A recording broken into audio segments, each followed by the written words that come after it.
So, wir machen direkt weiter. Den Herrn neben mir kennt ihr alle. Ich hoffe, ihr habt gut ausgeschlafen. Sonst könnte es gefährlich werden. Es ist einer der Superstars des Horrorgenres, Robert Englund.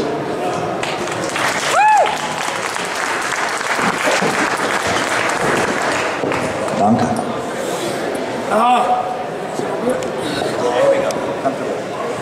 I just wanted to tell the fans that I have two new dark films. I don't know if they qualify as classic horror, but one of them stars Malcolm McDowell and the great John Glover, who was on Smallville with John Schneider, who's here at the show.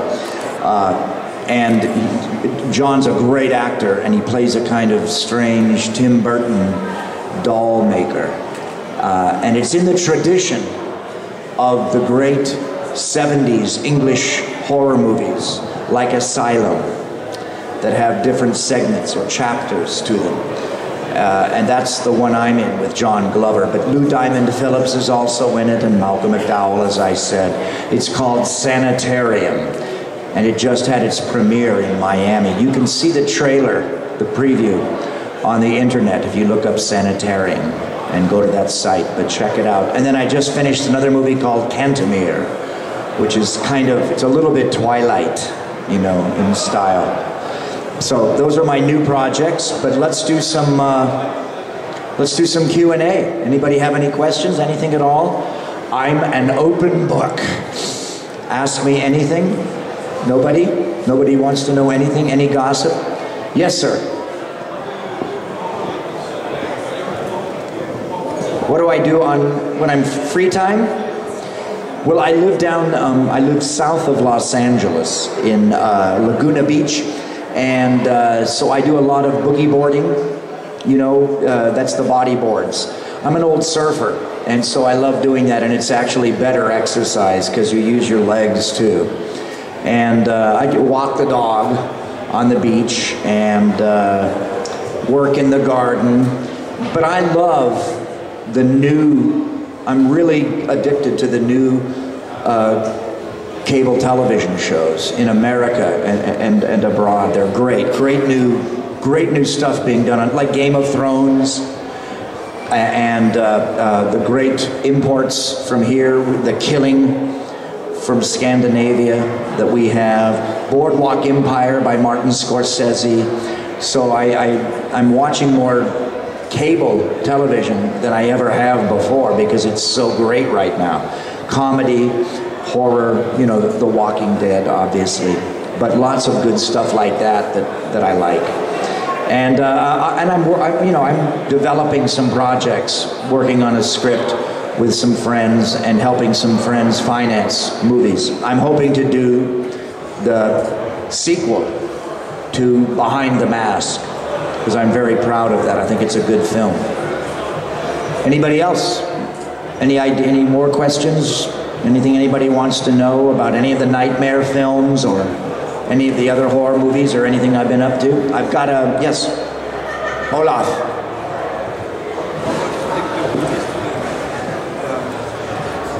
How about shooting the movies to the Nightmare movies? How was it?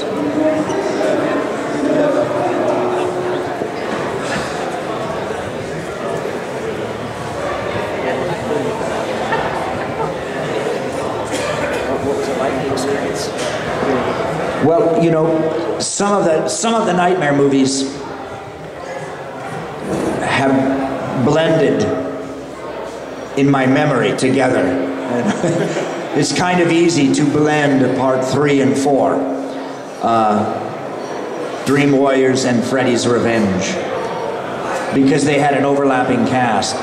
But it was a great, happy accident that I came into the world of horror and science fiction at the same time with V and the original Nightmare on Elm Street. And what that did for me is it opened doors abroad. It opened doors in Europe for me to work, because horror movies, fantasy films, science fiction speak the international language of film.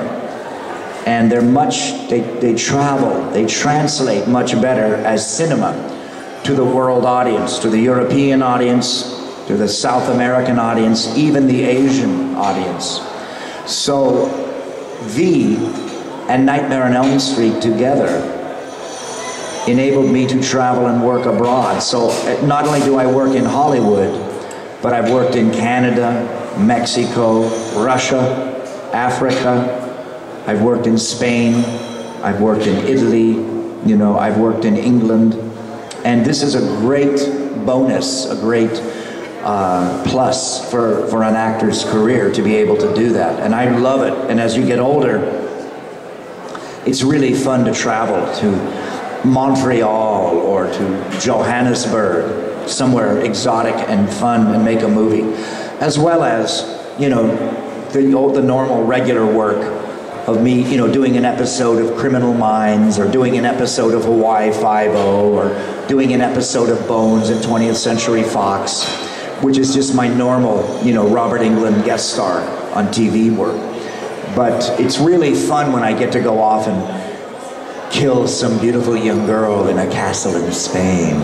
And I would never have been able to do that if the fans like you hadn't embraced my work back in the early 80s with V and the original Nightmare on Elm Street, because that opened the doors for me to be an international actor, and I love it. Like when I leave here tonight or tomorrow, we're gonna sneak off and I'm gonna explore Dusseldorf all day tomorrow and Tuesday, and then we're taking a slow train all through Germany, and then transferring, you know, to meet my wife's family in Italy. But you know, we love it. Last time we were in Hamburg, you know, we did the whole, I think you call it the fairy tale road, along the Weisse River, all along the Weisse River, through Hamelin and the little village of Baron Munchausen, and some of the little towns for the Brothers Grimm.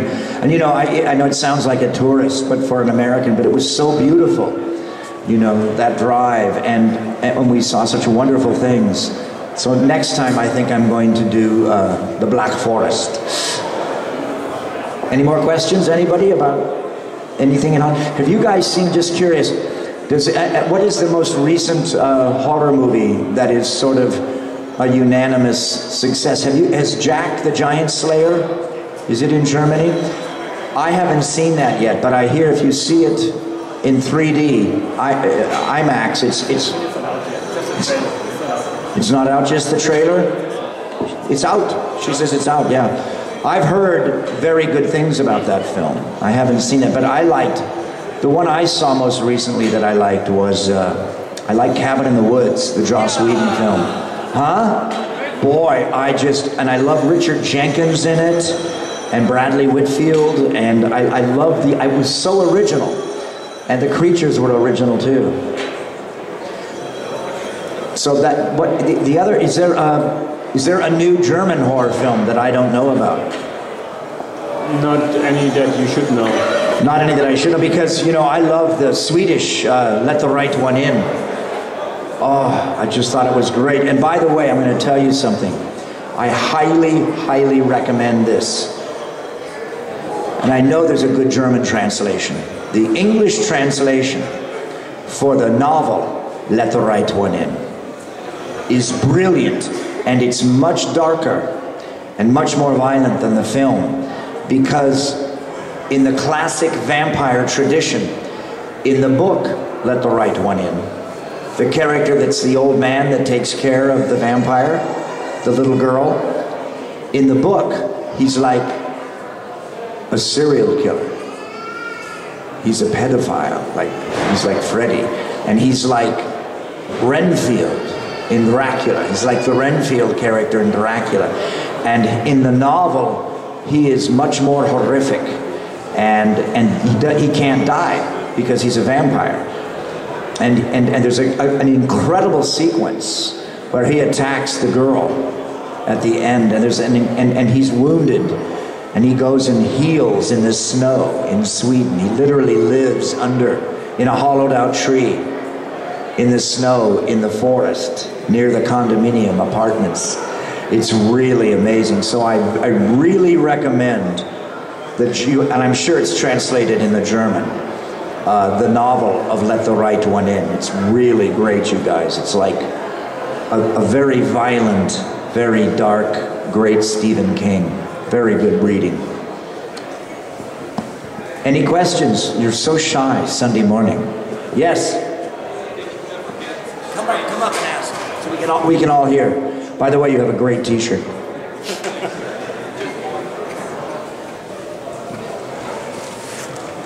Hi, did you ever get strange requests from people who ask you to appear on their wedding or at parties as Freddy Krueger? You know, I do get strange requests, but my strangest fans are not Nightmare on Elm Street fans. My strangest fans were the V fans, because the science fiction fans are very possessive and very obsessive of their shows, whether it's Buffy the Vampire Killer or whether it's V or Star Trek fans. And I had a girl who looked like me, and she had a curly perm, the perm hair from remember the 70s, perms, disco afro, and she strapped down her little boobies, and she used to dress like my character on V. And I would see her at the big science fiction conventions in the United States. Very smart, very talented girl, but very obsessed. And she was always writing new plots for visitors. And I finally convinced her to become a writer, you know, and quit impersonating me. But that was my only strange one. You know, I've done a lot of, there's been a couple of Freddy weddings, you know, a couple of Freddy honeymoons that I was invited on but didn't go.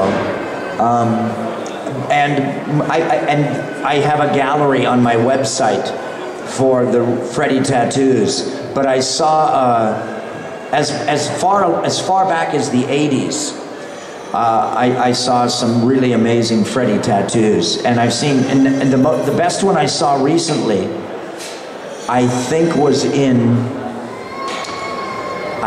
it was in Sweden, but it might have been in the US. There's a guy doing tattoos that look like old-fashioned black and white photos of Boris Karloff and Bela Lugosi and Lon Chaney. And he had on one arm, one whole arm, was Phantom of the Opera, Lon Chaney, Karloff as Frankenstein, Lugosi as Dracula, the Wolfman, and they were like vintage, retro, soft focus, black and white on one arm. And then on the other arm, he had Doug Bradley, Pinhead, he had Michael Myers, Jason, Robert Englund, Freddy Krueger, all done in Technicolor and very bright. And it was just the most amazing homage to horror I've ever seen. But I also saw a guy with a full torso, Japanese mafia, Yakuza tattoo in the Japanese style of Freddy and Jason. Me and Ken, who's right over there, we were wrestling like sumo wrestlers, and it was done in the Japanese style. And it was his whole back and front and top of his thighs, and went onto his upper arms. It was an amazing tattoo. But the colors and the style was all kind of that Japanese style, you know, that's very stylized. It was great. So I have, yeah, those are I guess those are about the strangest things I've seen. What I love about coming here, on this show here, this weekend, I've seen unbelievably rare soundtracks, small soundtracks, advanced publicity soundtracks for some of the Nightmare movies, using the Goo Goo Dolls, almost in a vinyl, early release Goo Goo Dolls, an early Dokken release, some of the rock and roll from parts 3, 4, 5, and 6 on the soundtracks, which was very ahead of its time. But the packaging the photos on these publicity soundtracks, some photos I've never seen before. I just saw one this morning on a limited edition German Laserdisc re-release of Nightmare, of Johnny Depp sitting topless, getting the blood put on for the bed that eats Johnny Depp in part 1. But I saw photos I've never seen before. Yeah, there's a photo of me on the ceiling getting direction from Wes Craven in the revolving room. Just amazing stuff. A photo of me and one of the bands, early bands, SOD, Stormtroopers of Death, who became Anthrax, who became Metallica. That's the family tree of rock and roll. And there's pictures of all of us hanging out. They kidnapped me one night in New York, and they took me into New Jersey to a little tiny club to see a band, and it was the Ramones, 1982, 83, yeah. Thank you very much. Thank you. Anybody else? Yep. Yeah. Okay, I'm again. So, Robert, you told me yesterday that Wes Craven's Nightmare is your favorite one, but I would like to know which one is your favorite from the Elm Street series, because Wes Craven's Nightmare isn't Nightmare on Elm Street Part 6. It's a special one. It's a kind of crossover, maybe. And second question, did you see the remake, and what do you think about it? Well, I guess my favorite, if it's not Wes Craven's New Nightmare, I think it would be a double bill of 3 and 4 together. They play very well together. If you have a party and you've got a Blu-ray and you've got a nice flat screen, they look great together. They overlap. There's a lot of cross-referencing. Regarding the remake, you must all understand I'm a big fan of many of the actors and a friend of some of the actors in the remake of Nightmare on Elm Street. Clancy Brown and I do voiceover work together. You know Clancy, Highlander, and Carnival from HBO. Clancy's a terrific actor. And the boy in it, and I always forget his name, and I feel terrible. He starred with me this year on Criminal Minds. He looks like a young Dennis Hopper. When Dennis Hopper was very young and he was in movies with James Dean, like Giant or Rebel Without a Cause. He's also in, he's in the Jennifer's Body. He's the boy in Jennifer's Body, the punk rock boy in Jennifer's Body.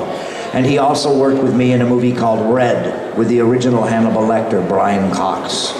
His name is Galen. He's in the new Nightmare remake. Wonderful actor.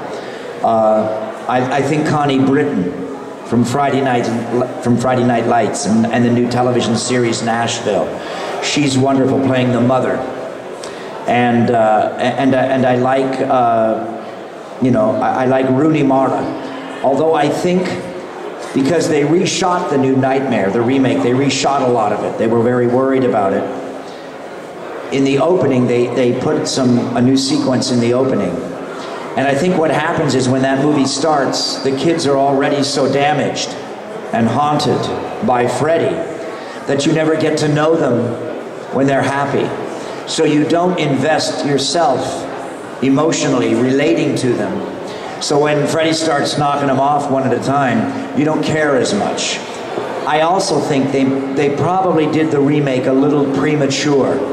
What producers don't realize is that the genre audience, whether you're an action fan, whether you're a horror fan, whether you're a fantasy fan or a science fiction fan, we have access now to some of our favorite older movies that have been remixed and digitalized, and they've come out on Blu-ray and DVD and in box sets, and we can watch them now on really good equipment at home. And they hold up. They look great. You know, Nightmare 7, Wes Craven's New Nightmare looks great.